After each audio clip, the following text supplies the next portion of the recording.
something like 5 years. So the fact that it's finally out is really exciting to me anyway.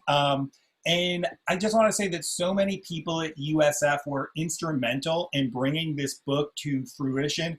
And I'm going to acknowledge some of them in a moment.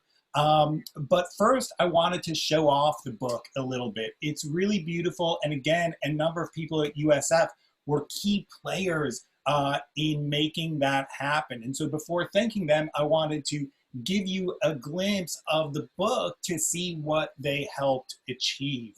And I'm going to show you an animation of the book that was made by Alexis Hazelwood, who's a media studies, film studies alumni from a couple years ago. And she just surprised me with this animated version of the book, which is really incredible. It's clear she spent lots and lots of hours on this. So I'm going to share my screen. Oh, and is Alexis here? I don't know if I saw her pop up. If she's here, I want her to wave. She might not. She's a very busy person.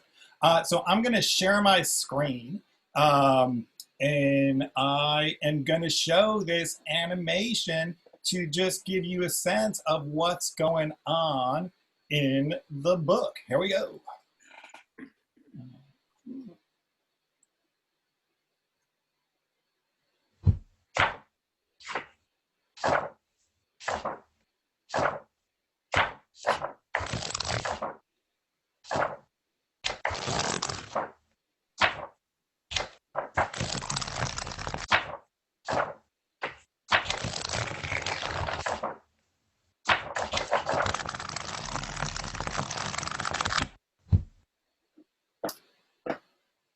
All right, there that is.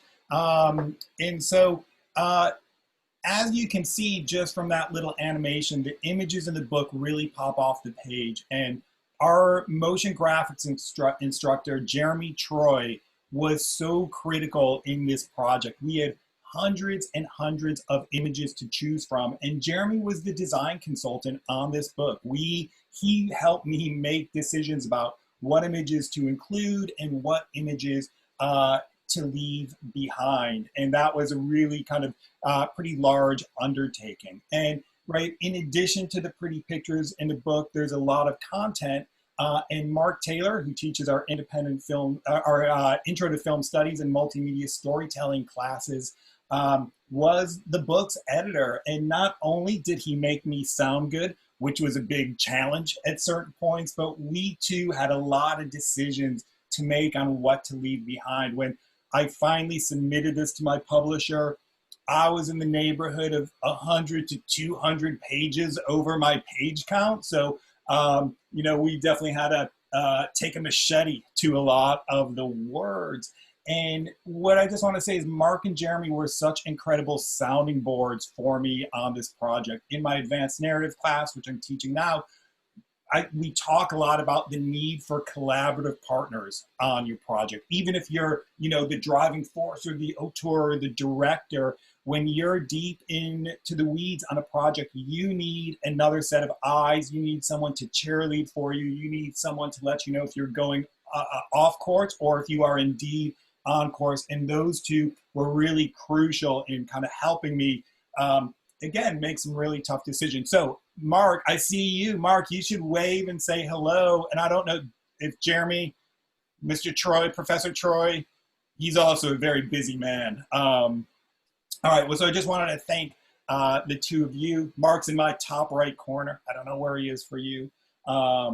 And I also just wanted to thank USF in general. USF really gives professors the time, the space, the funding, and the resource to work on projects like this. And they were really generous with me on this project. They funded research trips to Rochester so I could go to Kodak, to Southern California so I could dig around the archives at USC. They actually bought me some equipment to photograph. I mean, very economical. I found a lot of broken equipment that looked good. Like that was my driving force. Can I buy something for $10 that looks good? But USF helped fund that. And also much of this book was written during writing groups that professors have. And just, you know, when you're a real person out in the world, just finding the time and space to focus on projects is really tough. So having those writing groups was really a nice place for a lot of this book to get written. All right, so for the rest of my little chat, I'm just gonna have a bunch of cool images playing. So I'm gonna start sharing a screen. And also there's gonna be time at the end for questions and answers. Those are the things, that's what I'm talking about.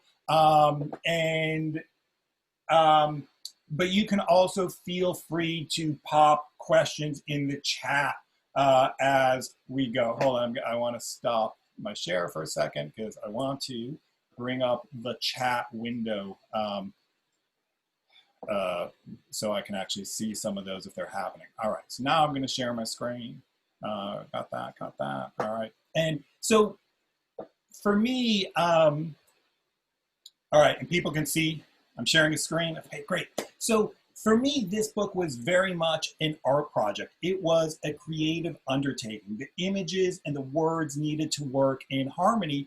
And in my mind, I wanted each page to be a work of art. A big goal of mine was to showcase the industrial design of Super 8. I love the look of this gear. And I like to think that the overall book design, the photography, the archival materials on display treated the format reverentially. The book features tons of cameras. And again, just talking about the design of Super 8 from this kind of goofy 70s Kodak R-Gang packaging to this really beautiful Braun Nitzsche camera designed by renowned industrial designer Dieter Rams, right? You can go really kind of high culture, you can go low culture here. So the book features a lot of cameras. It features a lot of editors. Again, this is another Braun industrial design piece of machinery that, you know, this is just looks so good. Book features lots of projectors. We go through what the different film formats are, and we're going to talk about that a little later. We talk about the different film stocks available in Super 8. And one thing that's different between the digital world and the analog world, the film stock that you chose is something that really helped define the look of your project. So here we go, Ektachrome, all horrid looking browns, Kodachrome, really vibrant, saturated blues and reds. And so those decisions, you know, were critical in the analog film world. The book features a lot of vintage magazine illustrations. Again, the 60s and 70s. I love the 60s and 70s just in terms of the look of design. And so we have a lot of that in the book as well. The book also includes 90 plus original photos that I took, but there were so many people involved in that photography process. So the images were taken over 3 really intense days. Colin Russell, who's a former film studies grad, and Jeremy Troy designed the lighting that resulted in these wonderful images. And just, I mean, here we go, right? The this orange, that's all lights. This gradation of orange, that's all lights. The, you know, the little light flares in here, that's all lighting. So that's sort of, again, Professor Troy and Colin Russell making that work. Joanne Chu, who's an alum who worked in the Graphics Center and part of our design program, she touched up a lot of equipment in Photoshop, as well as designing a number of elements that made it into the book. And what I have to say is a lot of the gear that we photographed was in pretty rough shape. All of this equipment is between 35 and 54 years old. So there was rust, there's dirt, there's corrosion. And we cleaned up a lot of that mess in advance of the shoot. But Joanne also cleaned up a lot after the fact. I guarantee this camera, which is my very first camera, all the plastic parts were just falling apart. So I know that the barrel of this lens does not look that clean. So again, Joanne was really instrumental. There were a lot of late night emails, Joanne, can you do this by tomorrow morning? And she was really responsive to that. Additionally, alumni is Miles Herman, Ellie Vanderlip, Karen Vera Trinidad, Alexander Flores, Sophie Schwartz, Riley Evans were beyond helpful before, during, and after the shoot. They were the people cleaning cameras, hauling cameras, staging cameras, helping with the lighting. Riley Cam, he did a lot of the research on the origins of the cameras and a lot of the accompanying info. So down here, right, this camera was manufactured from 71 to 73 and cost $319 when it hit the streets. And again, Riley was kind of unearthing a lot of that information. Hold on, we should be moving forward. There we go. And it was a really huge undertaking, but it was a lot of fun because a lot of this equipment is fun. We had a good time marveling at some of this ridiculous equipment. I love this. This is an underwater housing for a Fuji camera. You could shoot Super 8 underwater, and I just love this stupid little water wings. Like, again, I don't know if that's a design choice or a functionality choice, but that's really great. The book also features a lot of archival materials. Again, I love the look of advertising from the 60s and 70s, and these are two of my favorite ads. These are the Welcome to Super 8 ads from 1965. I love the guy on the left. Every time I look at him, I think of Steve Martin. And then again, just sort of the fashions of the era, there are a lot of nice sweater sets going on in the Kodak advertising of the period. And in addition to the equipment, the book spotlights a lot of filmmakers. The book contains almost 30 interviews. And one of the, I think, dumbest things I did in writing the book was decide to do 30, hour-long interviews in a 2-month period, 2 months before the book was due. And so those interviews needed to be transcribed. And Miles Herman, Aaron Abatiello, and Nia Dixon Slaughter churned all of those around really fast, which was super crucial to me. And so I'm just going to stop this share for 1 second. And if I have mentioned your name, you should kind of wave. I see a number of people here. I think Ellie's here, Joanne's here. I don't know. But if you were involved in the making of this book, yeah, there's Ellie. I don't know if anyone else waved. I can't tell. There's Miles Herman. I see Karen Trinidad hiding behind her photo there. Yeah, so, and there's Riley as well. Yeah, so again, all those people were really great and really helpful to me, and I'm really indebted to all of them. All right, so I'm going to keep on rolling. And so again, it was important to me that the interviews in the book not just focus on the experimental film world, because Super 8 really did have a vibrant life outside of the experimental film realm. And there's a range of interviews in the book.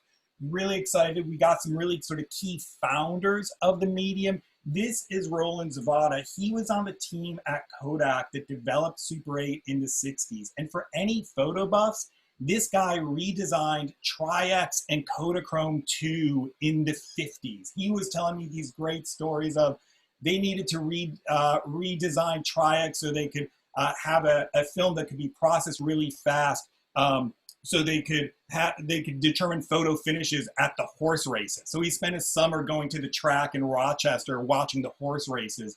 In any event, this guy was really great. And at the end of our interview, he gave me that camera he's holding. It's one of the top Super 8 cameras out there. And he was like, well, I'm 90 and I'm not going to be shooting much Super 8 film in my life anymore. So you should take this for your students at San Francisco State. Everybody I meet thinks I work at San Francisco State. I just sort of have to mention that. I did not correct him. It didn't seem important at the time, but he gave me the camera, and that's now kind of part of the equipment we have on campus.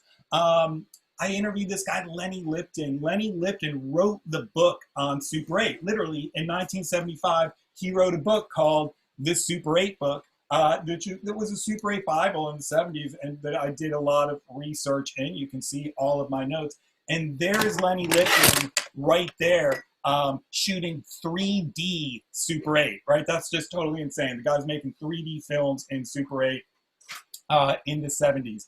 I tried to highlight the vibrant international film scene. Filmmakers were using Super 8 all over the world: England, Germany, Venezuela. I interviewed Argentinian filmmaker Narcissa Hirsch, who was making films in the 60s and 70s. Interviewed animators, the great Martha Colburn, who was a guest in our experimental class last year, I think, 2 years ago. I can't remember anymore. She's been a guest here.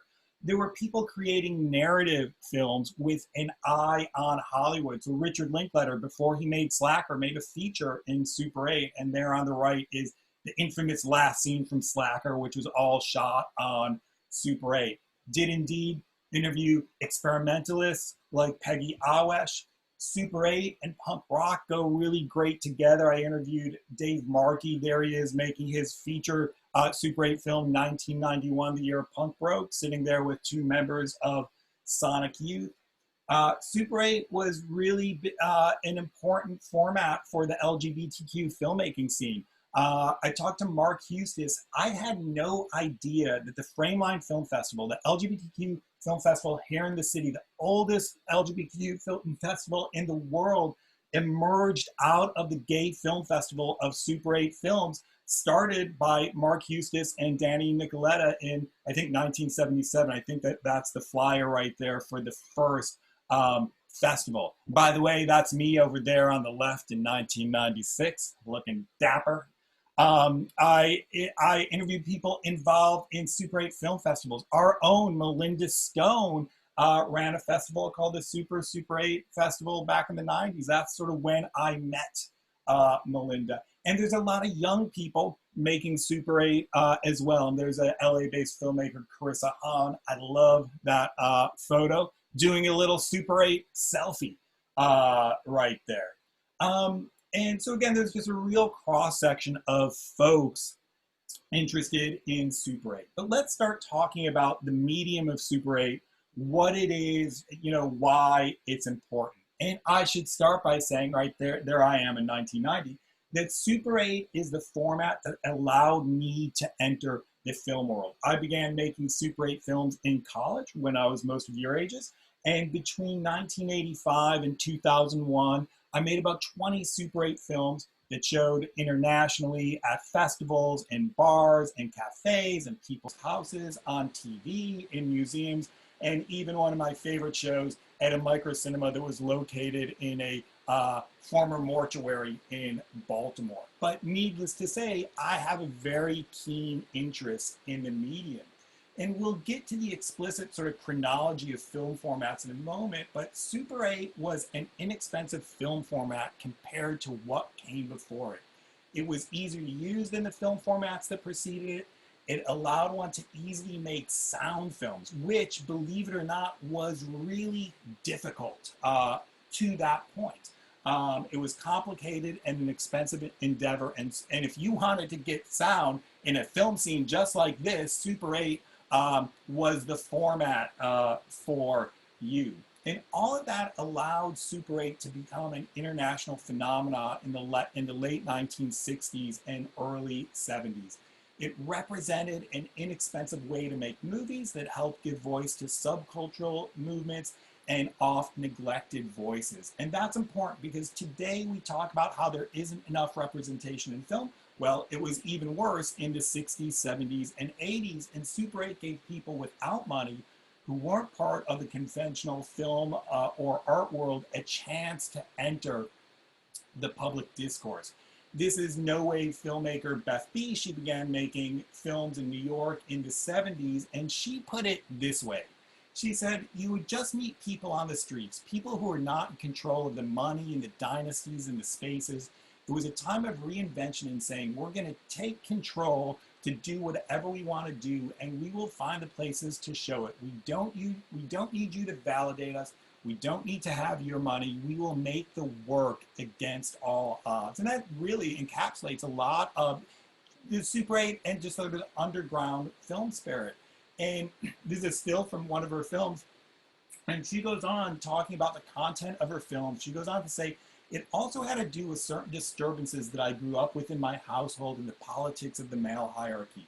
It was so present in my household as a child that for me and other people I know, especially for Lydia Lunch, who's pictured here, the work had to be about voicing what we as women were battling from a young age and that we weren't going to take it anymore. People needed to hear our stories.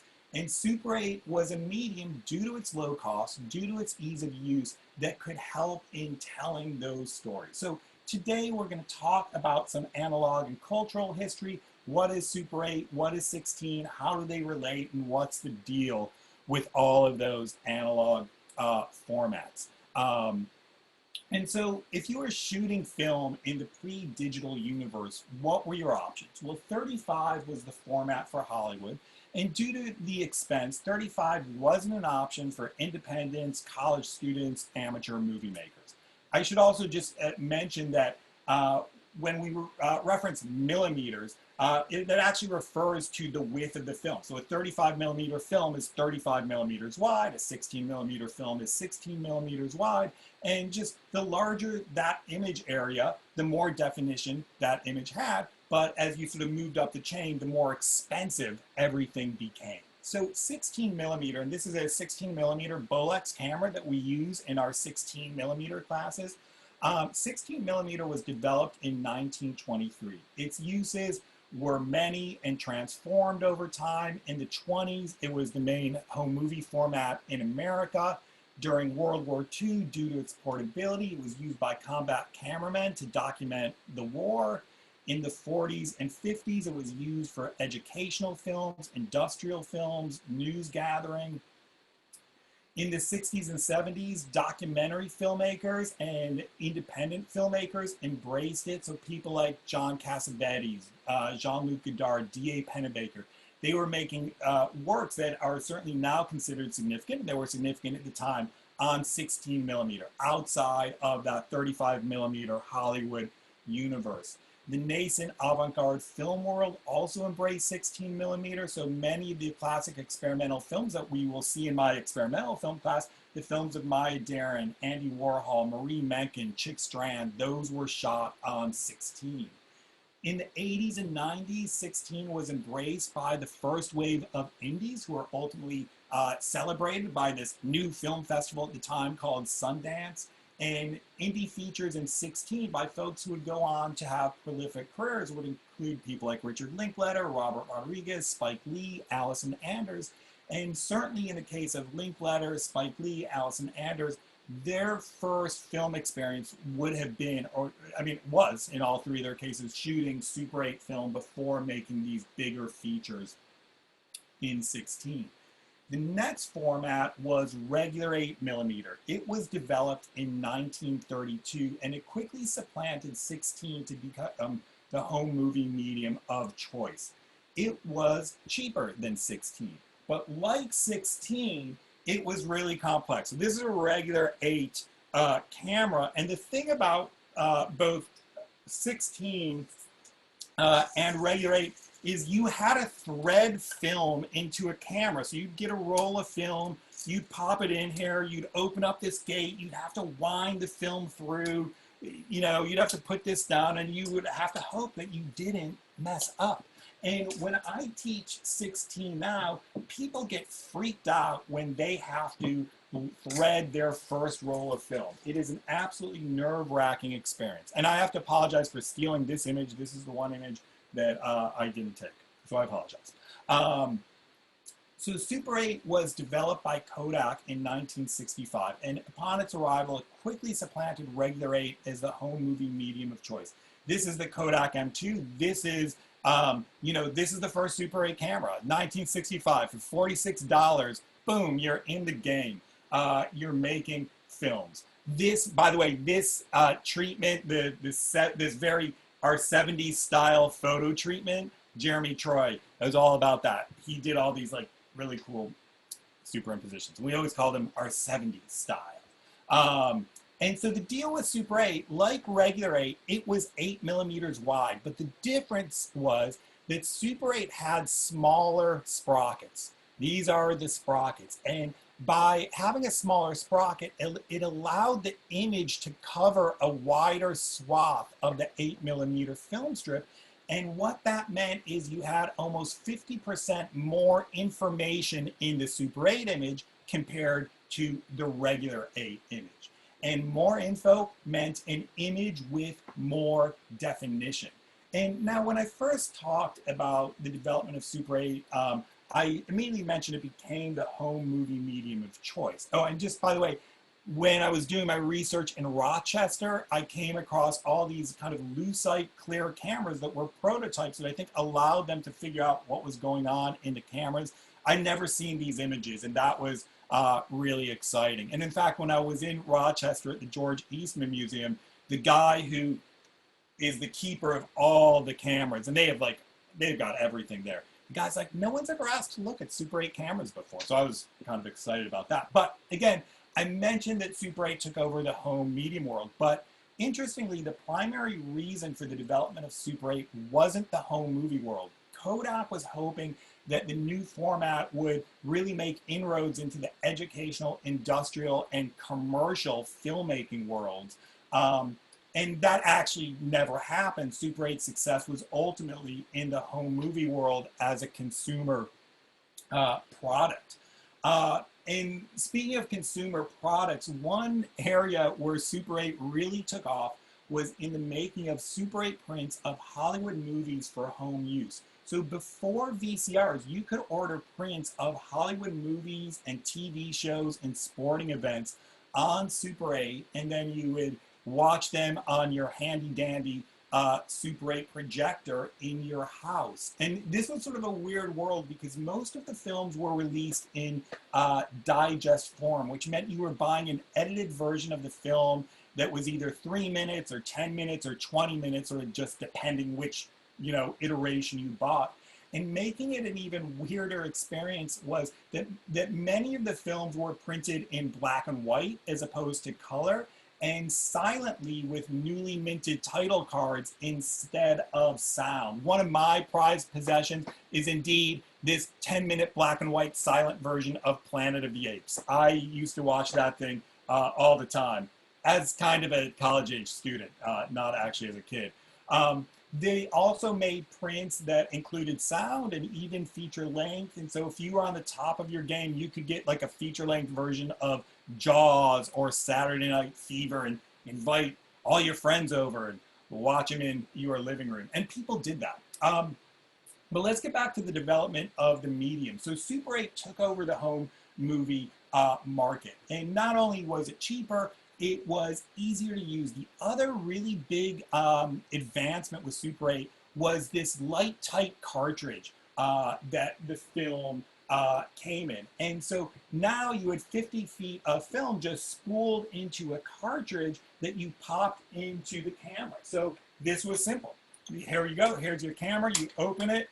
You just do that. And now you're ready to shoot. There was no more threading of your film. And I can't overstate what a big deal that was. And Kodak was aiming for a 20-second reload capability.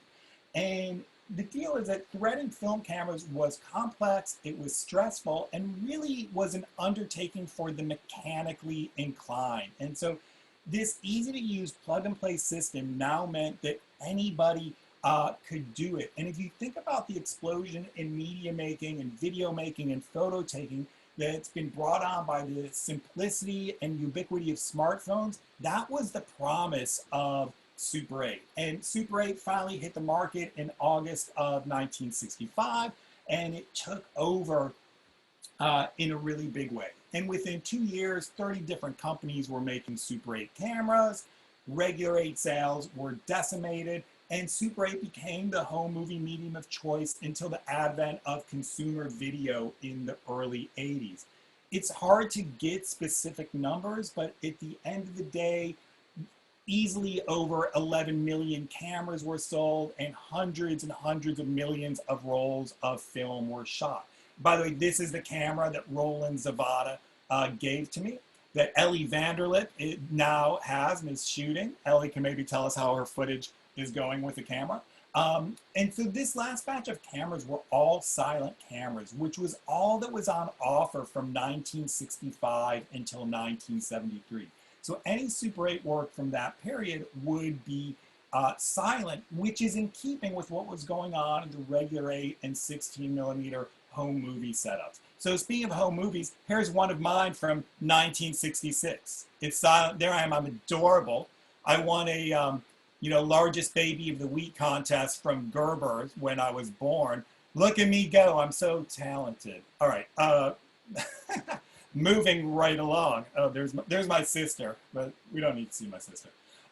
So at first, actually, I should have played that out. She actually goes to try to unplug a lamp, and my parents don't seem to stop her. But she also has other issues with my parents. No, I shouldn't say that. So at first, Super 8 was being used by mom and dad to document birthday parties, Christmas mornings, things like that. But very quickly, the family's kids were picking it up and making backyard monster movies. Sam Raimi is the classic example of this. Before Spider-Man, before the Evil Dead movies, him and his buddies with his future star Bruce Campbell, they were making horror movies on Super 8 in suburban Detroit. Norwood Cheek, pictured hair flying through the air, started a zine called Flicker and a screening series called Flicker in the 90s in Chapel Hill. And he talks about his early revelatory moment, which is very typical for the 60s and 70s. He said, I went to a family reunion when I was 15, and my cousin herded all the family into the basement, and he said, I'm going to show you a movie I made with my friend. He turned on the lights, bedsheet on the wall, turned on a Super 8 projector, and he had a record that was playing the Rocky theme. He and his friends did their own Super 8 remake of Rocky that was like 12 minutes. It was the greatest thing I'd ever seen. They did all the classic, pretending they were boxers. One of the guys even drank raw eggs, which is something that happens in Rocky. And as I was watching it, I was like, that's what I want to do. And I asked for a Super 8 camera for Christmas. In the early 70s, Super 8 begins to move beyond this type of home movie and teen exploration of mimicking stuff that people like. Artists and professionals were beginning to recognize the possibilities that this low-cost movie medium offered. Maybe it could be an alternative to 16. And the development that really transformed what could be done with Super 8 was the advent of sound. In 1973, Kodak developed a sound camera in conjunction with sound film stocks. And that combo revolutionized what the medium could do and really separated it from both regular 8 and 16 millimeter. This single system sound production methodology was a unique practice to Super 8. And so Kodak developed sound film stocks that had a magnetic stripe running along the side of the film that was the same type of magnetic tape used in audio cassettes. And I don't know if you can see, there's this brown stripe running there. That's audio. You could record straight on to that. And the cameras came equipped with a mic input. Here's the mic input. It came with a headphone jack, which is right over here. And you could plug a mic directly on top of the camera, pressing the trigger, and you'd be recording sync sound dialogue on your film. And as soon as you got it back from the lab, you could put it into your sound projector and be listening to sound films. Again, this couldn't be done in regular 8 or 16 with a couple of rare exceptions. I should say that Kodak's early foray into sound produced one of their most chilling ad campaigns. This one is terrifying to me on the left. Oh, look, I'm really cute if you shoot me with the camera. And if you don't, you're like a blackout drunk. No memory of my kid's childhood. And again, most of the Kodak ads were pretty wholesome. And this one was like, I don't know. It also produced one of their most suggestive camera designs. This thing is absolutely terrifying. And the ad campaign for this was really cheeky. It was like, can you find the microphone in this picture? I don't know, very odd. But anyway, once sound comes along, anything was possible. And artists really ran with it. You can now shoot documentaries with talking heads. You could shoot narratives with dialogue. You could go into a mosh pit and shoot a band with live sound. Now you can make any kind of film, and people did. And so I want to show a Super 8 film of mine here for a moment. And And this is a film called Skate Witches from 1986. And I love showing this film now for a couple of reasons. It's popular for some reason now. It wasn't in 1986, I assure you. This film has inspired zines, songs, female skate clubs. In a month period a couple years ago, it got mentioned in the New York Times, Vogue, and Maximum Rock and Roll, right? The holy trifecta of journalism. Also, this is the third film I made. I made this in college, and just to point out that stuff you make when you're young can have impact or lasting impact. This film showcases the hyper-real colors of Kodachrome, which is one of the beloved film stocks. I also like showing this film because I didn't know what I was doing, and a lot of that shows. There's exposure pulsing at the head of each shot because I didn't know how to use a light meter properly. You see the edits because I used the wrong kind of edit tape. Sound gets cut off at the head of each shot because I didn't understand sound to picture displacement in Super 8. There's annoying audio static when I pop the theme song in and out because my equipment was bad. But, you know, warts and all, if you're passionate, people forgive a bit of a mess. And that was part of the spirit of the day, again, part of the Super 8 spirit. And so I'm going to show this film. It's 2 minutes. Here we go. We're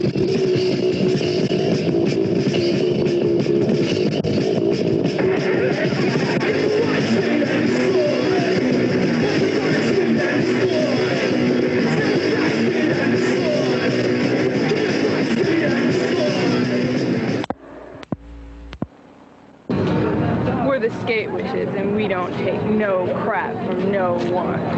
Live by our own rules. Take me, for example. I'm the Queen Witch, and I only ride at midnight.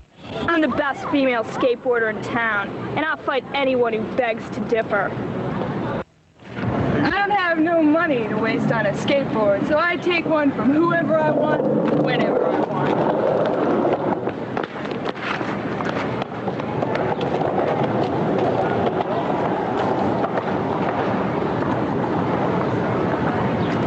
To have more skate witches in our gang. That way we could run all the whip boy skateboarders off the streets. But we have our standards. If you don't have a rat, you can't be one of us. Those skate witches, they think they're real tough, but we're ready to rumble anytime. To be quite frank, they're not even that good as skateboarders.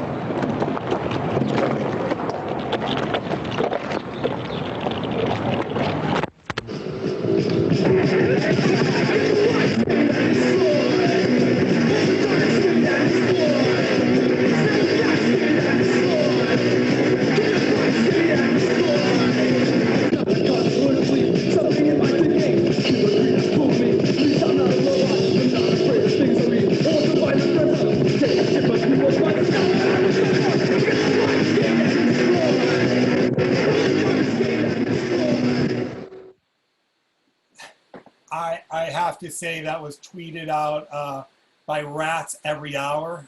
It was tweeted about by Rats Every Hour Twitter account yesterday. Very exciting. So I should maybe finish up quickly. So Super 8 could be really, really challenging. And the book gets into the gory details of all of that, the war stories, the humiliations. And you just have to consider that at its core, Super 8 was a home movie medium and was embraced by artists. And artists have big visions. They recognize their limitations, they embrace their limitations, and they lean into their limitations. And Super 8 filmmakers recognize the challenges placed in front of them and push to the edge of what the format could provide. This is a still from a group called Silt. I'm going to skip what I was going to say here. But despite all the obstacles, Super 8 was embraced. It was embraced for a number of reasons, right? Cost reasons. We've talked about that. Any marginalized community with limited access to filmmaking or equipment could grab hold. G.B. Jones started making films in the 80s and is associated with the queercore movement through her band Fifth Column and her Super 8 filmmaking. And she puts it this way. She's talking about the politics of being queer in the 80s. And she says, they weren't really ready to accept queer people, so we just got into our movement, queercore. The Super 8 films were part of that because I wanted to make sure that people were able to create things, whether it was a band or a fanzine or films, that it was easy for them to do and not financially impossible. Super 8 was something I was promoting as a vehicle to create your own film, to be able to show them to people, and to be able to create your own culture. James Nares, another Norway filmmaker, he was in this band, The Contortions. He says we were making 3-chord movies. It was a financial thing. It was an ease of operation thing. Beth B, we'll go back to Beth B. She says the very first camera I used was a Kodak box camera. No sound, no focus. You just pressed a button on top and it filmed. For me, who knew nothing about film, it was perfect. And right there, she could be talking about an iPhone. You just press the button and record, and you don't know what you don't necessarily have to know what you're doing. You don't need a college education, which you kind of did with 16 millimeter to start getting images. And Super 8 was also embraced for its portability. We talk now about the citizen filmmaker and how we can document all sorts of protest movements and happenings on the street due to the prevalence of phones that can record video. This was the promise of Super 8. Les Levine was a filmmaker who documented the troubles in Ireland in the 70s, in 1972. And he said, everybody should be making their own news program. Take your Super 8 camera, go out and make a news program.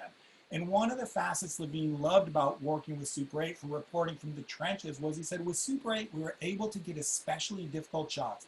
I would just tell the camera woman, Catherine Kanai, to run over to a certain place to see what was happening. We would point the camera and zap. We got it. And so again, all kinds of films were being made in Super 8. Narcissa Hirsch was documenting the happenings in Argentina in the 60s. Super 8 filmmakers were documenting artists, everyday people. We had the animated films. We had the art films. People were making no-budget features in Super 8. Jim Jarmusch made Year of the Horse. Neil Young, Greendale.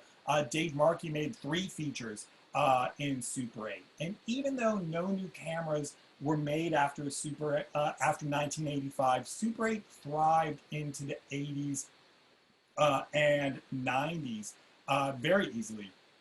These days, in the experimental film world, and this is our experimental class from 2 years ago, there's a big emphasis on hand processing, eco-processing with coffee, beer, organic materials, working with outdated film stocks, working in a way that honors Super 8's history of trying to keep costs down. And more conventionally, Super 8 thrives in the music video world. I think there's a brand new Katy Perry video that was all shot in Super 8. And Super 8 continually sneaks into big budget Hollywood films. I know Once Upon a Time in Hollywood had a bunch of Super 8 in it. And Kodak theoretically has a new Super 8 camera in the works. It's been in the works for as long as my book has been in the works. It was supposed to see the light of day this year. COVID might have put a little bit of a dent into that. And, you know, looking back at the golden age of Super 8, what I'll say is, while it was easier to shoot than 16, Super 8 could be rough around the edges. From an editing perspective, it was a straight cut medium. From a sound perspective, the mixes couldn't be overly complex. It was a medium where the seams showed. If you shot something over or under, it stayed that way. If you recorded the sound poorly, it stayed that way. But even with those imperfections, if the films were passionate, they screamed. Super 8, it was an imperfect medium with technical limitations, but people embraced that aspect of it, which made it this perfect medium for subcultural movements, for underground movements. And making sophisticated work was possible, but it was a big challenge, and many filmmakers rose to that challenge. So maybe I'll stop here because we only have like 10 minutes left in class, and maybe we'll stop the share. And any questions?